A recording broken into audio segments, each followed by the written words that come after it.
Welcome, everyone. And I apologize for starting late. I was I was very careful with making sure I put together the right numbers for the annual report, which we'll be reviewing as I promised last week. So lots of good stuff. And Keith Rutten says, Happy birthday, Mrs. Riggs. Well, yes, my wife, Sigrid Burkett. She had a birthday on Tuesday, but of course, in proper fashion, we're celebrating it all the way through the weekend. That's kind of, we roll. But anyway, thank you very much. All right. So without further ado, we're going to get started here. Thursday, April 25th, briefing number 259, Save the Planet, Recycle Water. Why do we say that? Because only by doing self-treatment or point of use treatment can you possibly recycle the water. Once you send it away to the city, it's gone. And only in very rare situations is it ever recycled. There are some places that do, that are advanced. Las Vegas is a major outlier in that respect. They're very careful with their water. But in general, when the municipality gets it, they treat it and they dispose of it. So if you want to recycle, then you want to treat it. That's kind of how that works. All right, let's jump on to, of course, usual safe harbor statement, disclaimer, and the regulation A. We are launching the test in the waters, as you know, and I'll discuss that a bit further with the team in the freewheeling discussion. Right, taking it from Riggs Eck on X. Why do you think Bitcoin, which is historically a safe haven asset, is being sold every time geopolitical tensions worsen? It's a really good question. And it just, it reinforces our point that all these mature commodities are subject to all kinds of distortions by politics, by large whales, for example, in Bitcoin, because there's no, unlike the stock exchanges, there's no constraints on holders, and there's a lot of games played in Bitcoin, a whole lot. Arbitrage is pretty universal and it hurts the small holder.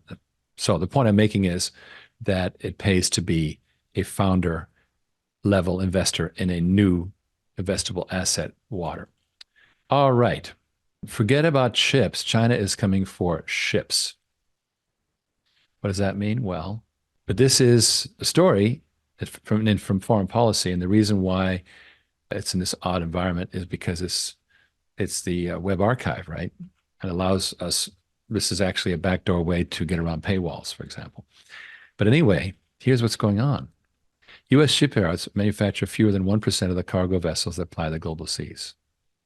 It makes me beyond upset about this because I was a master mariner back in the day. And even then, back in the 70s, I remember coming into Port of Honolulu in a cargo ship and being besieged by young Americans who wanted to go to sea and they could not. No employment as an American on American flag ships. And we took a few, but we couldn't take them all. And it's only gotten worse. Now, there's all this stuff about, investigation of Chinese practices and so forth, it will go nowhere. Essentially, China is in a shipbuilding game, and that's how it is. Western-proof supply chains, again, because they make sure that their supply chains are not affected by whatever happens. Sanctions-proof strategy is a big deal. Now, what does this mean realistically? Well, what it means is that nearshoring, American and North American, but mostly American manufacturers are going to continue to bring industry back to the US.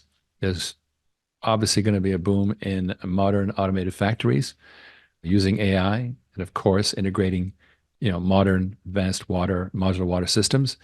And we're going to see an isolation, a new isolation as we get into a localization or regionalization process. We talked about this many times, but it's a big deal. All right, so now I just need to see if the back arrow will get me back, and I think I just need to do this. There we go. All right. There are many people who arrive at conclusions in life much the way schoolboys do. They cheat their teachers by copying the answer book without having worked the problem themselves. Unfortunately, very, very true. Now, there's all this dissing of Tesla, Cybertruck failure, blah, blah, blah. Let me tell you something. Tesla moves very, very fast, and early products are buggy. You buy the Cybertruck at your own risk. And sure enough, there's been recalls and so forth. But you know what? The early stage of any high-tech life cycle is always the people who get it for irrational reasons, right? These are the early buyers of early appliances, like personal display appliances, like PDAs, like the Newton. Remember that? And they went away, but you always have early adopters, and then you have what I call this, what the writer of Inside the Tornado called the strategic buyers, and these are people who are buying the product. Like, for example, I bought a Model Y. Now, why did I buy a Model Y? Because it was the first assembly line built Tesla, and therefore it's been bug free. I mean, it's been fantastic. But the ones before were handmade, and therefore they had bugs. So remember that the first attempt is always going to be buggy, and that's not a bad thing. You don't want to over prepare. You want to get to market fast and fix it on the way. People crowing maliciously about the 4K Cybertrucks, 4,000 Cybertrucks being recalled. Forget one thing. Tesla always starts sloppy, and like V1 of any software, you're buying a buggy product. Is that good or bad? Well, judge for yourself. Oh, this is very interesting from Grant Cardone. All right, household incomes of middle class can't keep up with upper income. Interest rates are stuck low, even though, you can get high interest rates. Home equity, most people have their net worth tied up in the home equity. That's a parent net worth. Doesn't provide cash flow or provide real tax benefits. Inflation, basically, it's been calculated that you have to make at least 12% on your money per year to break even. And that's between inflation and the depreciation of the dollar. The two add up to roughly 12%. So inflation is a much bigger problem than people think. Of course, majority of taxes are paid by the middle class, not the wealthy, and that will always be true. This is how it is. $100 printed in 1971 only buys $12. That's scary. The wealthy use fiat dollars. That means currency dollars. Fiat means it's a Latin word for let it be so. So when a country says, let this thing be worth money, that's fiat. Make it so. Make it so first. Wealthy use fiat dollars to invest in real assets while middle class saved devaluing dollars. All right, diversifying into mutual funds, ETFs, blah, blah, blah. That's, again, I'm not going to diss people in ETFs because I have a small 401k. My wife's 401k has been an ETF, fine. But if you want to really build wealth, you have got to work here. Leverage workers, invest money, use education for networking, own real estate to create passive income in his case. Build and own businesses and legally beat the IRS. The only thing I would add to that is that you can actually create income multiples by investing in another asset, of course, the one that we love so much. All right. Good show on Hulu called The Power of Water, and it's worth watching. It does tie in with the climate crisis. Why? Because drought areas are becoming flooded, as we saw in Dubai last week, and wet areas are turning to drought. This is causing enormous disruption. It's all about the water. Okay. Now, a very interesting thing here. This Stanfield Capital claims that it's all about the car business. No, Tesla is not in the car business. They are in the water as a service business, which is a high margin business. And we completely agree. I mean, if you want to make money, the water equipment business is very low margin. That's why Water on Demand is working on water as a service. Like transportation as a service, vastly more profitable, and regular Americans can invest. So we're on the right track. All right, this is scary. To live comfortably in Massachusetts, you need to make $300,000 a year. That's if you put half of your earnings into necessities, such as housing, utility, 30% for discretionary, and 20% for savings. Well, you know what happens? People just don't do the last 20%. They just don't save. But here we have from 300K all the way down, and the five top ones are between 300K and 276. And then if we go to these are not the lowest, but Florida's 209 and Texas is 201. So that's a big difference. That's a $100,000 spread between the most expensive and the states where we're largely based, Florida and Texas. Okay, so continuing here. I consider moving out of the USA. After some research, I realized leaving is stupid. There's no chance the USA will stop being the global superpower and the best country for opportunity. The reason surprised me. Okay, geography, magical combination of geography. And that is super important. Why? Mississippi River system, prime farmland, Great Lakes, Barrier Islands, which people don't realize is a low-cost water transport, size, fourth largest country by area, energy reserves and production. Gene Tully says, pay yourself first. You are so right, my friend. Energy reserves and production, huge. Natural ports, large coastline. It's 5 times that of Africa.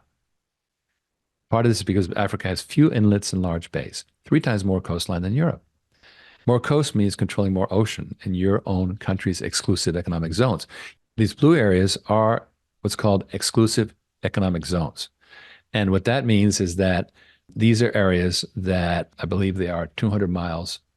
Well, that's a tiny freaking picture. I believe the economic zone is 200 miles from your coast. Well, you notice that we control a heck of a lot, not just around North America, but guess what? Around in Pacific, around Guam and so forth, right? There's a tremendous amount of islands that have economic zones, and that's a hidden asset that people don't realize. So, correct side of ocean currents. Why? Because the East Coast gets warm, moist air from the tropics and California croplands. Anyway, we're blessed with that. The North, we basically have a just right temperature. The North is too cold, the South is too hot. Deserts in the North, jungles in the South, and that's a problem for Mexico. We have oceans. There's massive 2,000-mile barriers. Northern Hemisphere. Why? It has 2 times the landmass of the Southern Hemisphere. And bigger landmass means easier trade and competitiveness. East-West. Well, it's easy to stay with the same crop type going east-west. It's hard to go north-south. Okay, so this is a really smart article. Now, do I think that we are going to remain the global superpower? No, I think we're ruining our currency. We're doing all kinds of horrible things. Nonetheless, I'm staying in the USA because as the world shrinks to regionalization, North America will do extraordinarily well. I feel quite sure of that.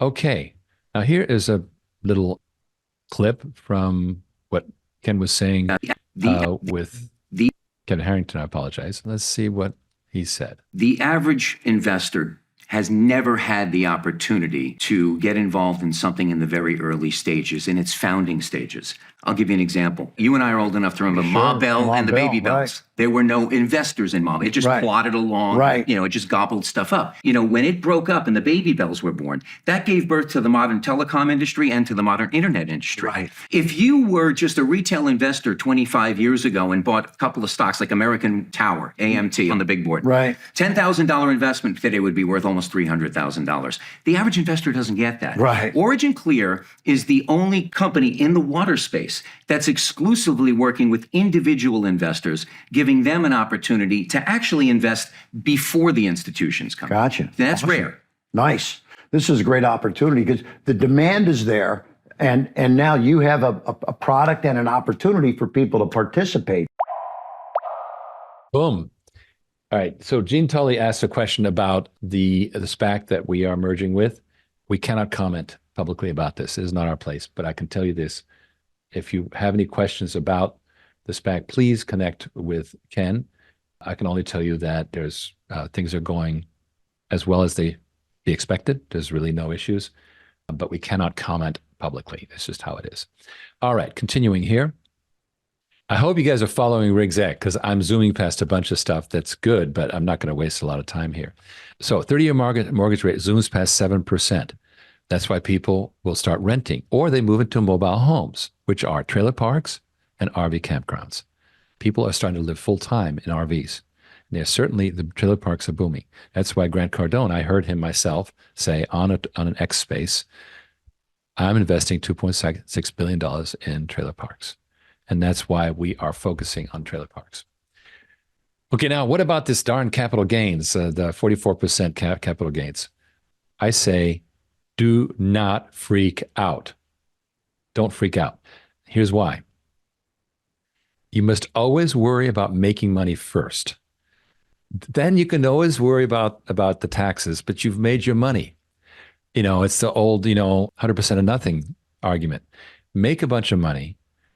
Sure, you might pay high taxes as your money starts increasing, but you'll also start making enough money to invest in some really good tax advice and get some good wealth type tax avoidance. Remember the difference between tax avoidance and tax evasion, right? Tax avoidance is entirely legal, as Judge Learned Hand said, that avoidance of taxes is every American's patriotic duty.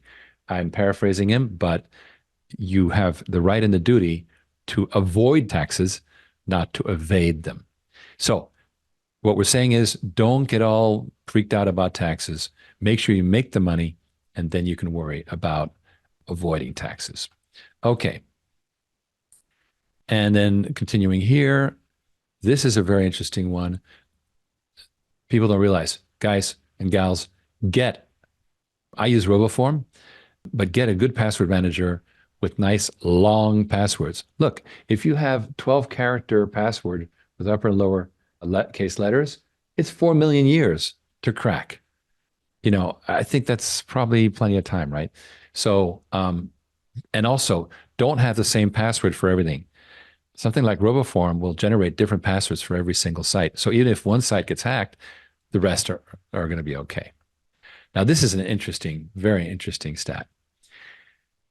Workers lost $3.7 trillion in earning during the pandemic. Guess who got richer by roughly the same amount? The world's billionaires. It was a beautiful wealth transfer. And don't be one of the losers, be one of the winners. Okay. Some advice for young and older investors alike: be sure to invest in hard assets, not those that are in deep trouble. Follow the trend, which right now is all about a super migration from the big old cities to distant places. That is the future.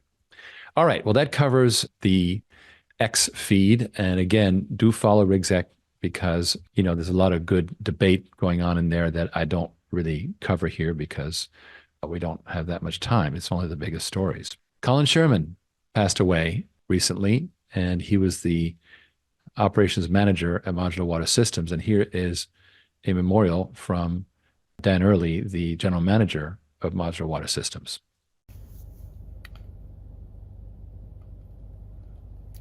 Hello, my name is Dan Early. I am the chief engineer and general manager for Modular Water Systems. I had the distinct pleasure of working with Colin Sherman for about the last 12 months or so. Colin joined the Modular Water team in early 2023 and came on in the role as operations manager. I'd never met Colin before. I was introduced to him through Rigg Zekelberry, the CEO, who had a relationship and introduced Colin to the company and was instrumental in bringing him on board. As I got to know Colin, we very quickly struck up a very strong friendship. We were kindred spirits, shared a lot of common interests, and I found Colin to be an extremely, extremely wonderful human being.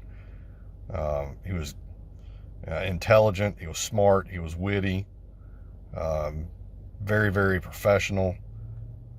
He was just an outstanding, extraordinary man. Very impressed, very honored and pleased to have made his acquaintance and to have been his friend for the past year. Being a transplant from Australia, I found it humorous that we would be talking business during the normal course of the day, and Colin would make some remark using some jargon or a slang or a term that was obviously an Aussie term, and I would laugh and I would ask, what does that mean? And he would explain what it means, and then I would give him the corresponding American slang term or vernacular that meant the same thing. Colin was really a special guy, and his impact and his influence on my life professionally has been profound. I learned more from Colin in the 12 months that I worked with him about business related matters and finance related matters. I learned more from him in that time period than I have probably in the last 20 years combined. His skill and his expertise and experience from his professional career and background really shone through, and I just overjoyed and just tickled to death to have been able to work with him, work under him, and to learn from him during that short period of time. So I just wanted to share with you that Colin was just an extraordinary member of our team. He was so well liked and so well respected by all the members of the Modular Water team. And his passing was it just leaves us with a great big hole in our hearts. And we just really wish Debbie, we wish you the very best. Our heart pours out to you in this time of loss. But please know, in the days and weeks and months ahead, that Colin left a very profound impact and effect on the lives of everybody that he met, including myself and even my wife. She was actually privy to just listening in on conference calls and stuff like that. So just a tremendous individual, and he will be sorely missed. And I will take these memories and the pleasure of his friendship. It will go with me the rest of my days. So God bless. Take care. I wanted to say a little bit myself because I think that's extraordinarily affecting message from Dan. And, as he said, I was instrumental in bringing him on board. And Colin was a huge contributor of so much to our company. And he created all kinds of processes for the water on demand, water as a service business, as well as a lot of analytics and hooking in accounting with the operations divisions. And he accomplished a lot in the time he was with us. And so we are absolutely grateful that he was around. And I'm going to see if I can't pull up a picture from when I first met him. There we are. This is a picture, gosh, it must have been around 2015 or something like that. Colin's far left, his wife, Debbie Lewis, myself, and my son, George, celebrating at a fundraiser. And as you can see, a great gang of people. I've been talking to Debbie, and she's doing well. There will be a memorial this weekend. And if you want more information about it, feel free to reach out to me by replying to one of our update emails. The email goes to Devin, actually, and he'll be happy to hook you up if you're interested. Anyway, I just, we are a small group, and I think we have the most amazing team, the most dedicated team. I'm so privileged to work with. And so it hit us hard that Colin left us. Fortunately, from an operations point of view, we were able to fall back on people like John Vines, who's an experienced project manager. So we've been able to fill the vacuum, but not in our hearts and not in our memories. So thank you, Colin, for spending time with us, and may your heart be in a better place. We will be always thinking of you. Okay, and with that, I'm going to, Brian Holland says condolences. Absolutely. We are now going to deal with the annual report. Here's the summary of it. So, as expected, 22 to 23 was a decrease from 10 million to roughly 7 million. Now, what does that mean? Well, it's because, of course, and I'll show the graph in a second, 2022 was a very big year. So 2021 to 2023 basically was 1.6x, right? Here, I'll show you what that means. So now this shows us from 2018 to 2023, and the line, of course, is the consolidated number. Okay, so looking at the numbers here, Progressive Water was, remember, we acquired them in 2015. This shows from 2018 onwards, basically a run rate of about $1 million a quarter. And we launched MWS, Modular Water Systems, in 2018. That's the red. So the blue bar is Progressive Water. The red is Modular Water. And you see the trend lines there. So the red trend line, of course, is Modular Water. The blue trend line is Progressive Water, and then the purple one is Consolidated. So again, you see this continuous 4 million a year kind of level. And but you've got Modular Water starting to take off. Now, what happened in 2022 is that two things. Progressive Water got a huge amount of business from a power plant customer, and Modular Water really started taking off. So that was a combination that got us roughly $10 million. Now, why is that important? Because this combination of revenues is what enabled us to get the valuation that we were looking for the SPAC. In fact, for the SPAC, meaning the Special Purpose Acquisition Company merger. Now, in fact, the valuation that we went with, 32 million, was on the low end of what the fairness opinion found. There was a range, which I've discussed before, but roughly $22 to $60 million valuation range, and we chose the lower end of that at 32. Well, that's 3.2x 2022 revenues for the Water on Demand subsidiary. Now, we knew that it was going to fall back, but the good news is it came back to roughly 6.6, which is still roughly 50% above the previous averages, right? So we're actually very happy about that because we are essentially in a new range and we're continuing to trend upwards. Now, obviously, our task is going to be to continue to push, and I'll be working with the team to generate a whole new set of forecasts based on what we learned from 2023, this current trend, and we'll be able to present those forecasts in the weeks to come. I think as early as next week, but no promises yet. All right, other numbers. All right, so because we're not allowed to just talk about revenues, we have to tell the whole story. Cost of sales decreased, which is good. So we had lower cost of sales, which was good. At the same time, we had a decrease in gross profit, and that's basically proportionate. Both of these are proportionate to the halfway drop that we had in revenues. Gross margins were a little bit lower, went down to 10% versus 14%. And I think that reflected we had to do a lot of extra work. Remember that huge contract that we had in 2022 that was a $5 million contract? Well, to deliver excellently to that, we basically had to do whatever it took. We had supply chain issues. We had all kinds of issues, and we just made sure, this is Tom Marchicello and Mark Stevens really going to the wall to make sure it was done. And, it resulted in sacrificing some margin. But remember, that also ensured that the revenues remained strong in 2023. Okay, loss from operations was roughly 6.6 versus 5.7. And that's really because we're funding a tremendous amount of expense. Essentially, all the operating expenses and the board costs and legal costs for this merger are being carried by us. And that's the simple fact. All right, so that covers that.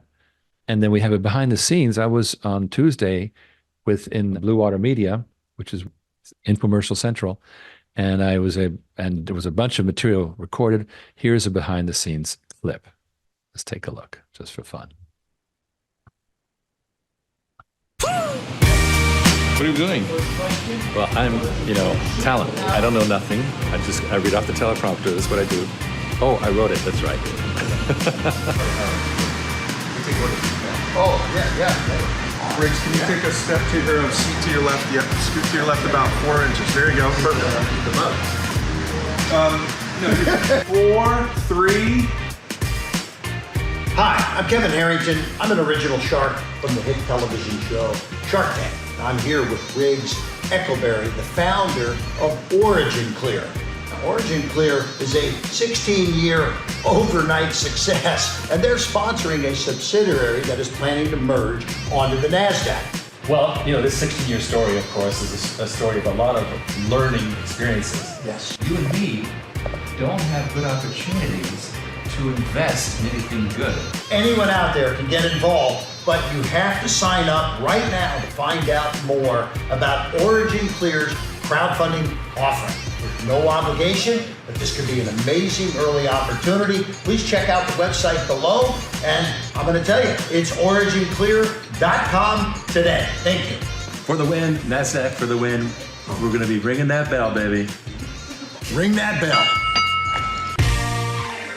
Obviously, we're not promising we're going to ring any bells, but I like the idea. I like the idea a lot because, I don't know if we'll be ringing bells, but it is considered a new listing, right? Even though Water on Demand is in the process of merging with Fortune Rise Acquisition Corporation, a ticker symbol FRLA. It's considered a new listing by NASDAQ. Nonetheless, I can't tell you if we'll ring the bell, but that was a fun thought for the win, right? Okay, let's keep on rocking here. Go right into the freewheeling discussion because there's so much to talk about. Paul Calra says, I believe that these profit figures are after reasonable salaries to officers, neither too little nor too much. Well, I'm grateful for you saying that because I agree. I think that no, I would say it's too little, but that's okay. Go ahead, continue.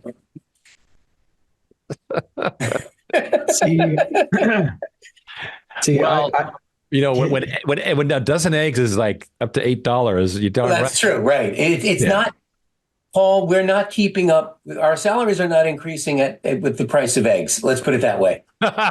Or gas, or beef. Tacos, man. Tacos are too expensive. But hey, out here, AJ can tell you, I went and met my cow a couple weeks ago. I looked at him. I went, him. And they're going to be delivering him to a freezer in my back. A freezer near you. A freezer in the back of my house. And we, locally, look, we pay $4.99 a pound for organic beef. Nails, nose to tail. But I mean, look, if you can, that's the only way to go. It's amazing, and you get quality. But folks that are buying in the supermarket are getting hosed for sure. That's true. Very true. All right. So lots been going on. The analysis, and as I apologize to everyone for the late start, I was making sure that I had those numbers right because I only get to say them once. But the good news is that basically we had a big pop in 2022. The question was, we already knew we weren't going to match in 23, but we managed to cut the difference in half, basically, which kept us on the in that new range, 6 million. And now the task of the team, of course, is to beat the 6 point whatever million and maintain trend. Factoring out the aberration of a big one-time order, demonstrating to the street you have a 50% increase in revenue, people will be like, wow, right? So yeah, on balance, outstanding. Exactly. So we just got to stay on trend. I was with our CFO Prasad earlier, and he is going to be getting with the business units over on the Progressive Water side, Tom Marchisello and Mark Stevens, and the accounting people, and Mike Jenkins, the president of sales, and on the Modular Water side with Mr. Dan Early, and and I think John Vines probably, who's an outstanding project manager. So the bottom line is we're going to regenerate a whole set of forecasts because every year as we go forward, of course, the future becomes less of a, throw at a dart board, right? You're like, oh, we learned this, that, and the other thing. And so we sharpen our pencils. And I was like, okay, Prasad, we had certain assumptions for 2023. We need to like, well, how did it actually work out? What's the postmortem on how many machines would be sold, blah, blah, blah. And now from that new baseline, what are the forecasts? So we constantly readjust. You're going to be seeing that coming out. And it's critical, of course, to our future. But truthfully, the big expansion is going to be in acquisitions. That's where, we hope to get the bulk of the revenue increases. And I was meeting with the acquisition team today, and Bill Charneski is in charge of it. And just before he went off for a well-deserved trip to Cabo with Linda, he gave me a report, and we're progressing well. If he's going to Cabo, we're paying him too much. That's what happens. You can tell him I said that. No, I don't tell him that. But he's actually older than me. Just saying. Okay. All right, you're right. Go to Cabo. You don't know how many trips you're going to get. Okay. You can have a life. But he, I'm a terrible taskmaster, but Bill has kept a lot of balls in the air. He's done a great job. I tease him because I had the pleasure of chatting with him recently about the slate of potential acquisitions, and he's in up to his elbows, and it's exciting. And it's the mechanism by which we could experience hockey stick growth, right? So that's please don't let me distract you, right? Exactly. Now, at the same time, what's super important, that's an emerging factor, and it's happening much faster than I had done some sandbagging on water on demand in the forecast, and but we're moving very quickly with that water on demand pilot, which is in West Central Texas, working with Environment Maintenance, who have a huge installed base of trailer parks that they built septic tanks for. And now they're delighted to upgrade them all. It's a bonanza to go through and upgrade that entire fleet, right? Are they violating? Are those septic systems now in violation, or they're going to be in the foreseeable horizon? Right. They're at various stages of right. I know they degrade, and after a couple of years, they have to be replaced at an enormous expense. Enormous. Well, septic tanks, if you maintain them properly, last forever. But the problem is that poor maintenance results in broken septic tanks, and then it's a mess. So the bottom line is that there is pressure by the Texas Commission on Environmental Quality, TCEQ, to fix it all. It's at different mobile home parks are at different stages, but regardless, so we've chosen one who's ready to go. They're like, bring it, right? And what we're doing right now, Tom Marchisello got this assignment at the early part of the week to build the water on demand service contract so that it is safe for us to sign. The biggest concern we have is that we're going to lose money on a 10-year contract, and we'd have a ball and chain, and we don't want that because this is supposed to be a showcase. So we're going with all deliberate speed to create a showcase out in East Central Texas. West Central. Measure twice, cut once. West Central Texas. It's around Buda, Texas. Those of you who so know. near PWF then. Buda. Yes, exactly. It's near the Sean. We've got Sean Shoemaker. That's his new site in Buda. There's a lot of action in West Central Texas. Apparently. Well, Austin. That's Austin, right? So it's a really good place to work. There's a huge bulk of mobile homes in Texas. Now, the other category, because we say mobile home, there's mobile home parks, but there's also RV campgrounds. Right. It's going from occasional use for people traveling out across the country to people living in these RVs full time. And they're on the flip side. So where mobile home parks are more financially constrained, I can tell you, as I have a 35-foot camper. I take my kids out to the mountains so they can ride their bikes, and I live in the woods, so I don't know why we do that. But the pad, the 30 by 20-foot pad or whatever that you're on, is $250 for the weekend. It's a piece of ground. That's it. And with all of the other ancillary, these are the cozy rest campgrounds. So these are very they're like a water park at a campground, right? Yeah. And they rack in a fortune. But as I pass this cozy rest campground, it's got the big lagoon. It's got that big passive system. And this is in Western PA. AJ, it's up by Slippery Rock. Right? Yep. So it's an hour from here. And it can't be in compliance. And they're digging up the whole place and they're doubling the size of it. So this is a booming business. Yeah. So Jay has a question in chat. Ideal size of property to be showcased ? The beauty about this whole process, Jay, is that we have systems that are, soup to nuts turnkey that can handle any number of volumes. But a lot of these mobile home parks don't even need even our largest systems. They can actually utilize our smaller systems, which is what even makes it more exciting, because we can take something that's so easy to put together and rapidly deploy it to solve their problem at a very appealing cost to them. So ultimately, it's not about the size of the property that would want to showcase. It's really about just having the model be showcased to see, look, this is something that can help people. This is say we're solving problems and we're opening new markets. That's the real, meat of the showcase. And it's less property size as to more volume of water. What's also important to understand that the less volume of water, the smaller the location, the more financially constrained they are, where this prepackaged, prepaid for modality becomes a lifesaver.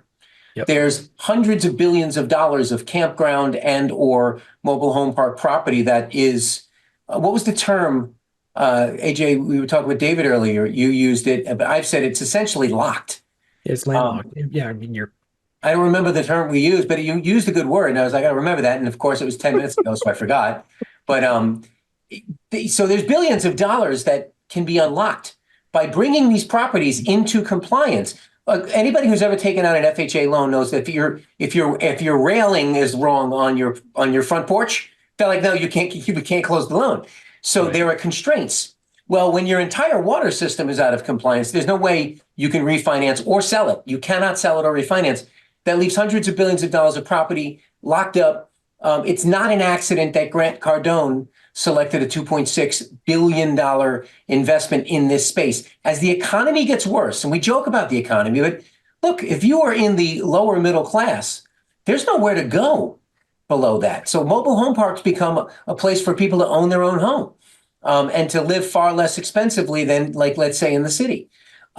This is going to be an incredibly underserved market soon. And Cardone is pretty famous for knowing what the next trend in real estate is. The fact that he selected this is not an accident. The fact that we're going to essentially access the hidden equity in these properties through our application is a beautiful combination. Well, and we were talking about this, over the past couple of weeks. The size of this market holistically is staggering. Just this market. Sure. So we've talked about before how, you essentially have kind of your early adopters, those that can pay to play, and then we've got this whole new market of people that can't afford to pay to play that we're opening up to. The size of that market just in the mobile home space is incredible, right? We could all make very good livings just doing this for mobile home parks for a very long time. And that kind of speaks to, one, the volume of problems that we have on a macro level. Two, the fact that you guys have talked about it before, that ultimately it's not going to be just us that has to solve this problem. It's going to be a much bigger effort. But three, by us creating the fintech mechanism, that it really enables the massive scale needed to be able to service not just this market, but all these markets, and doesn't necessarily rely on having to be dependent on a particular system, as long as we can help to make this more available and expand these items moving forward. It's a really incredible opportunity. You're right about market size. And the reason it's so underserved is because so few people thought that there was any money there to enter. Creating an environment where they can solve problems at scale and create incredible returns is that beautiful combination. But you're right. If we just penetrated that market, and going in here first and doing this first makes us a leader in this space, in my view. Regs, would you argue that? No, I'm not going to argue that at all. Okay. So if you're a leader in that, well, thank you. Are you going to argue that? Wink, wink, Well, wink. apparently not. Okay. Yes, honey. Yes, dear. All right. But leading in that market, okay, if we enter aggressively and early, even as others adopt, even as others enter, they're more likely than to use our pre-established positioning in the market look at your here's what we said earlier. Someone's going to make a better mousetrap at some point. Right now, we're using the best technologies and best systems that are available. Someone's going to build a better MBR. Someone's going to build a better flow system.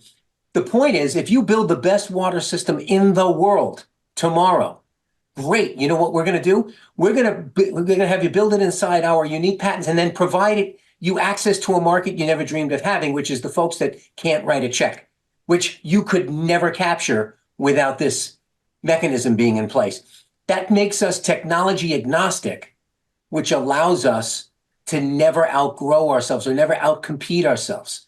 You see these chip companies, if someone makes a faster chip next year, all of a sudden the sales in this particularly like Intel, let's just say, their sales will drop through the floor because they're no longer the fastest game in town. You can't win a technology race, right? So what you want to do is you want to be able to turn competitors into natural allies. And I think that that's exactly what this does. All right. So I've been in background busy doing some editing because I wanted to, I'm going to put up on screen an internal email because there was some interest, ideals from Jay Miller, Ideal Size of Property. And I'm just going to go ahead and share an email which kind of defines some parameters that we're looking at. I was spending time anonymizing it, which is why I kind of was looking away and letting Ken talk for a change. Okay, so here we go. For a change. So this is a recent email from Dan. We met with the MHP owners. This is XXXX is the specific one that we are talking about. Long-term model, minimum 10-year term, mutually agreed for auto renewal for second term. They want the monthly service fee. Okay, proposed scope is a 5K IFAS treatment system, a Vera box 8-12 modular equipment building. I think that is 8x12, I'm thinking. It is, yeah, it's 8x12. Yep. Yeah. 5,000 gallons per day drip irrigation effluent disposal system material and equipment. So they're going to take that effluent that's been treated and use it for drip irrigation, which is perfect. In the flower beds, in the lawns, you mean? Like that sort of thing? Okay. Yeah. Exactly. Excellent. Environment Maintenance is WD's local partner. Of course, we know that. They'll do the installation work. The CapEx spreadsheet, which is separate and includes their installation costs. And they're the local licensed system operator, O&M, operation and maintenance service provider. They will work for WD under contract. Okay. Now, this is our most basic treatment package, is a buried tank system. Now, why do we like a buried tank system? Because when you put it above ground in a container, then you have to have extra weather. You have to have a 40-foot container, right? Whereas if it's buried, as we did in Pennsylvania with that car dealership, that all you have is a small equipment, that modular equipment building above ground, 8x12, but you don't. Now the downside is there's no retrieval of the equipment package, so we can't be as casual as we normally would be with a unit. Drag in, drag out. Yeah. Right now, there will be a buyout clause, depending on how long. So the longer the user has it, they kind of get credits against the buyout. And now here's the interesting part. It's priced flat fee, guaranteed maximum treatment capacity up to 5,000 gallons per day. If they use less, they still pay for the 5,000. Now, it is not a pay per gallon model at that level, but there is a surcharge fee when they go above 5,000. And we're still working out how to we're trying to keep this one simple. So It is a pay per gallon. What it really is, it's a minimum fee type system, which is very standard for design, build, own, operate type systems, plus an overage for excess use. So it's kind of a hybrid. A min-max almost, right? It's a max plus. Max plus. Max right. plus. So it's a max. I'm thinking of market terms, min-max, right, on an underwriting. Sorry.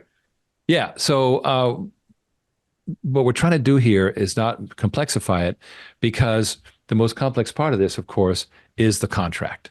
And as you can see, there's a lot of elements, and I just wanted to share that to bring it in. Now, let me just see there's been a bunch of comments. Tom Liakos, I live in Colorado, state parks, campgrounds could use the system, and it'll be regular government checks paid out, naturally.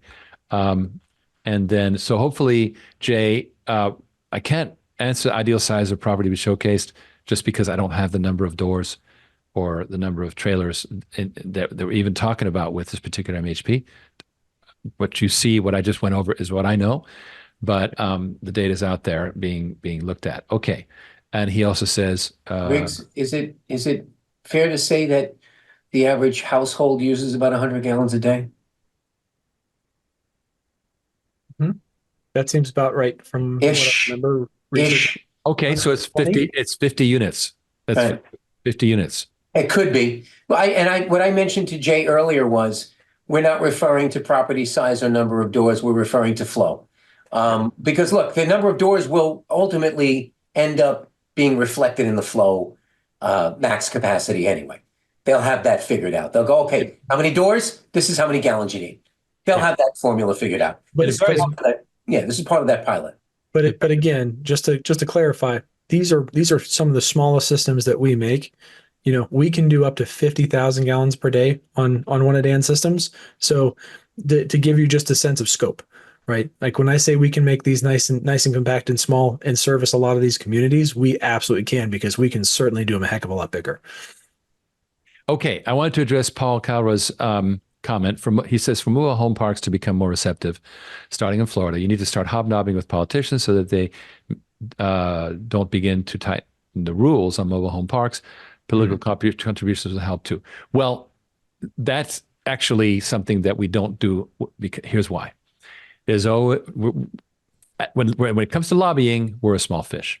What we've done instead is we've gone into the system. For example, in Texas, that 5,000 gallon per day system is already pre-approved by the Texas Commission on Environmental Quality, right? So it's done. Now, what do? We just worked at the level of the TCEQ guys and just solving a problem for them. We didn't go lobby, with. No, these are problem solvers. What do you need? What do you need? Okay, we'll give you that. That's it. And by the way, as regulations get worse, our job actually gets easier. We don't want over-regulation, but we do want proper regulation to keep water quality standards appropriate. But in a high regulatory environment, what we do becomes infinitely more valuable and difficult to attain without us. Would you agree? Well, exactly. So our model is not to work with central politics, because I tell this story often. I have a friend whose name I won't mention because he's still a friend, who is a state representative in Jackson, Mississippi. And when Jackson blew up with the 65% loss of waters and all this stuff, I said, dude, can you help them? He goes, that's the city. I have nothing to do with it. And he is in Jackson. The state capital is Jackson. And he's there, but he doesn't want to deal with it.